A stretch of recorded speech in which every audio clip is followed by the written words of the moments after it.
क्यों विश्व उखाड़े देता और सड़े हुए चिथड़े पर क्यों पीतांबर फाड़े देता।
कन्हैया कहने लगे है दामा मेरे पीताम्बर को छोड़ दे। दामा कहने लगा कन्हैया चाहे कुछ भी हो जाए हमें वही गेंद चाहिए। बोले तेरी जो गेंद थी क्या मेरे पीताम्बर की कीमत की थी? बिना मतलब में मेरा पीताम्बर और भाड़े दे रहा है, छोड़ दे। कन्हैया कहने लगे दामा अगर एक तमाचा मैंने मार दिया तो जमीन से नहीं उठ पाओगे। दामा कहने लगे अच्छा कन्हैया बड़े अब तो बलशाली बन रहे हो, योद्धा बन रहे हो। अगर तुम तमाचा मारोगे तो मेरी भी लाठी हिल रही है। अगर तुमने माखन और मिश्री खाया है तो लला मठा मन पियो काऊ से कम ना आ जा। अब तो सब खेल कूद वहां पर बंद हो गया। अब तो झगड़ा वहां पर शुरू हो गया। अब सब ग्वाल बाल दामा को समझा रहे हैं, लेकिन दामा जो है समझने की कोशिश नहीं कर रहा है। दामा कहने लगा कन्हैया वैसे मैया सोदा और नंद बाबा आंगन में मुंह छुपा करके रो रहे हैं और उस कंस ने फूल मंगवाए। अगर इतने ही बलशाली हो तो चले जाओ काली देव में, फूल तुम्हारे आगे है, तुम भी पूरे बनवारी हो और चले जाओ फूल तोड़ करके लाओ तब समझे तुम बनवारी हो। वैसे तो बड़े योद्धा बन रहे हो। जो ये बात सुनी है तो कन्हैया से रोका नहीं गया है। जहाँ पर कदम का वृक्ष खड़ा हुआ था एकदम से कन्हैया उस पर चढ़े और छलांग लगाई काली देह। जैसे ही कन्हैया काली देह में कूदे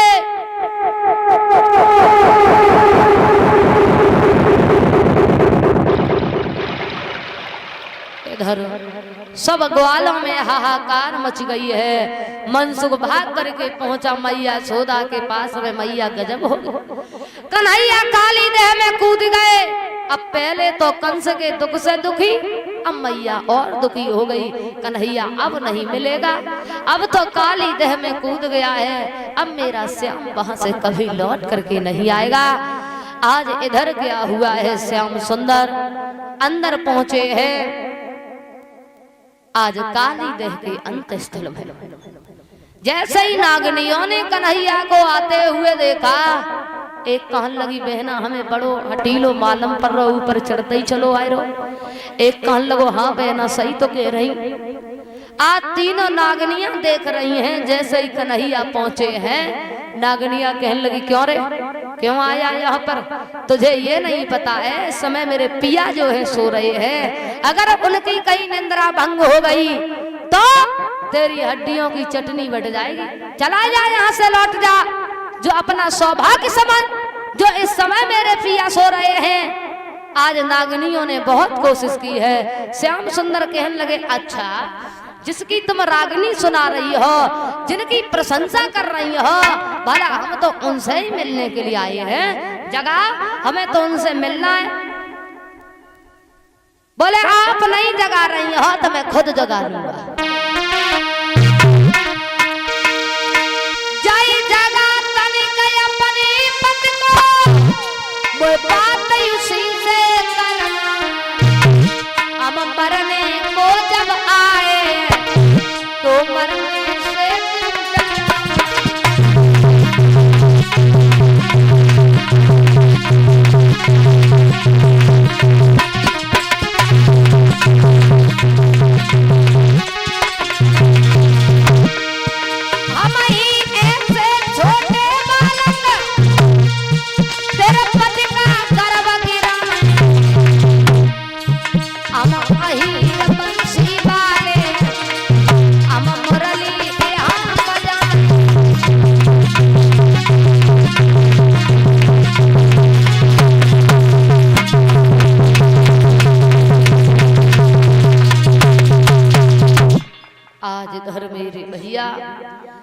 आज नागनिया जो है कहने लगी है लौट जा यहाँ से, भाग जा।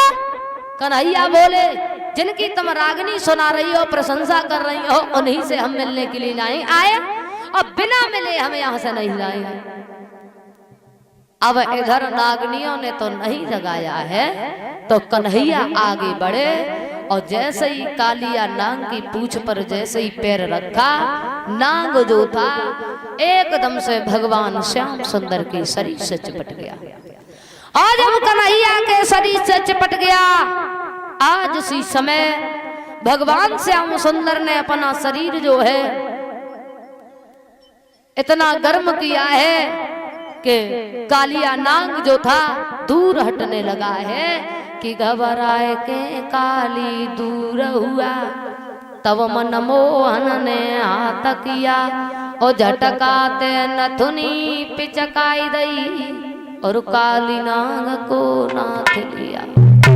इधर भगवान श्याम सुंदर ने अपना इतना शरीर गर्म किया है कि जो कालिया नाग दूर हटने लगा है। जैसे ही देखा नागनियों ने, आज उसी समय नागनियां हाथ जोड़ करके विनती करने लगी हैं, प्रभु हम नहीं समझ पाए कि आपका अवतार हो चुका है, अब मेरे पति पर थोड़ी दया कीजिए, थोड़ी कृपा कर दीजिए हे प्रभु। और बोली है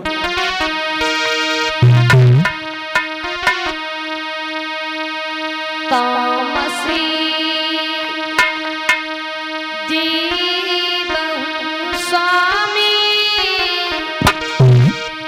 और तुमको नमो तामसी।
विनती करने लगी है, प्रभु आप हम पर थोड़ी कृपा कर दीजिए।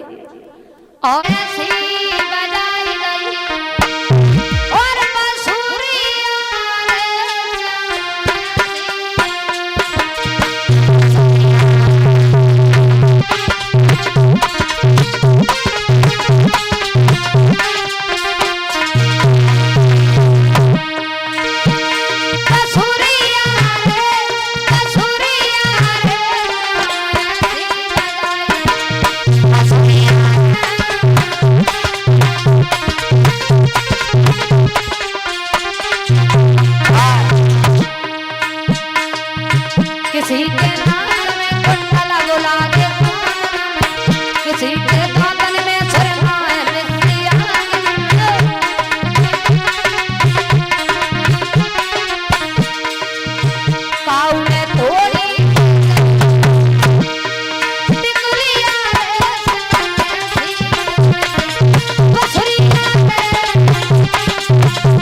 कन्हैया की जब बंसी बजी तो कवि कल्पना करता है कि जो गोपी जैसी बैठी थी वैसी ही भाग खड़ी हुई है। अब कोई गोपी अपने पुत्र को खिला रही थी, उसको वहीं छोड़ा, ऐसी भाग खड़ी गई। कोई गोपी भोजन बना रही थी, रोटी हाथ में लेके ही भाग खड़ी गई। कोई गोपी श्रृंगार कर रही थी तो उल्टे सीधे श्रृंगार करने के बाद में भागी है। अब जब सब गोपियां यमुना के किनारे पर पहुंची तो कन्हैया की बंसी बज रही है। वो तो सुनाई दे रही है कि कन्हैया की बंसी बज रही है, लेकिन कन्हैया कहीं दिखाई नहीं दे रही है। तो गोपियां कहने लगी है, बहन एक बात बताओ, कहीं पर श्याम सुंदर दिखाई नहीं दे रहे हैं और बंसी तो बज रही है, लेकिन पता नहीं कन्हैया किधर है। अब सब गोपियां जो हैं भगवान श्याम सुंदर को ढूंढ रही हैं। एक गोपी बोली है, बहन देख लो कन्हैया किधर चले गए हैं। अब ऐसा ही नहीं, देख ले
सब अब आए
इधर कुबेजा जो थी 3 जगह से टेढ़ी थी, बड़ी कुरूपवान थी।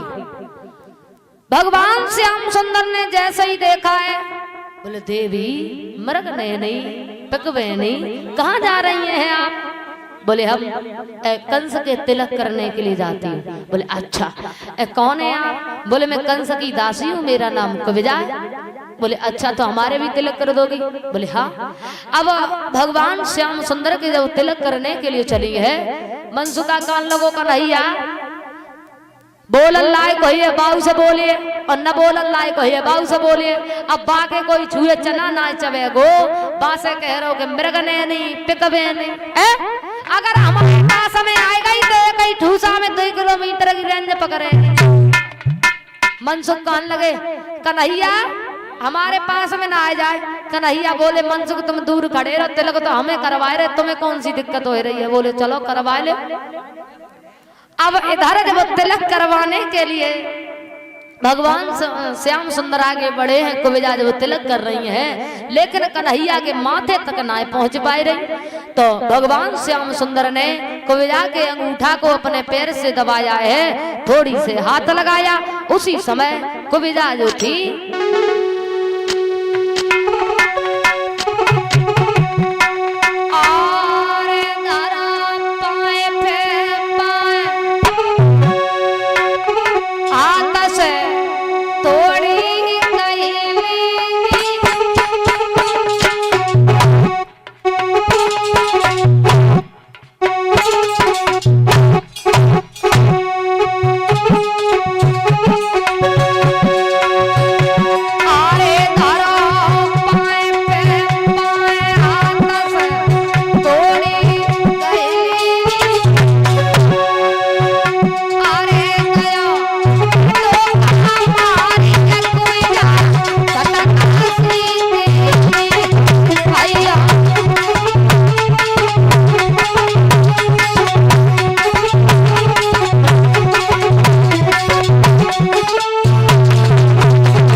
कुबेजा ने श्याम सुंदर के तिलक किया है।